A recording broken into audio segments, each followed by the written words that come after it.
these fantastic salaries. I was listening to the radio the other day. They just contracted to pay one player on one team $6 million a year. Can you believe this? And why is that? It's the Roman circus. What does the emperor do when the people become restive, and when the people are asking questions, and when the people don't like the policies of the emperor? He sends them to the circus. He creates a circus. He builds a giant coliseum. And he begins to throw the Christians to the lions. And he has great chariot races and football games and basketball games, all to keep the idiots preoccupied with things that don't mean anything in the scheme of the entire world,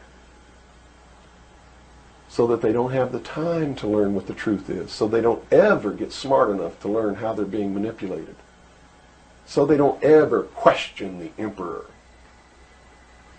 That's why they pay a player on a football team or a baseball team $1 million or $2 million or $3 million a year.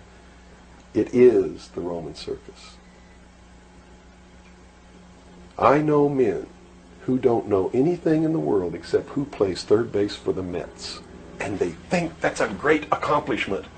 And they meet and pat each other on the back and bond and go have cocktails and talk about what this guy that plays third base for the Mets did in last night's game.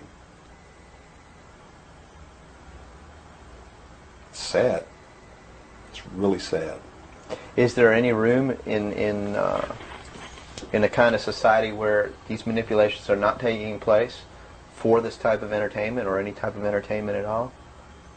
If people understand that a game is a game, if people understand that nobody, no matter what they do, is worth paying $2 or $3 million a year for, people should be able to get rich if they want to, by the sweat of their individual labor. Okay? By going out and doing something for the world. Not by taking people's minds away from the emperor. It's a game. Football's a game. Football's a game. But let me tell you something.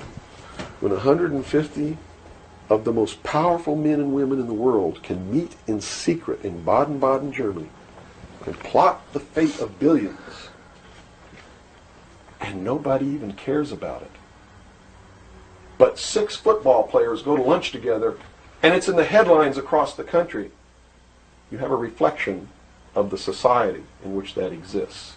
And it is a sick society that is doomed to self-destruction.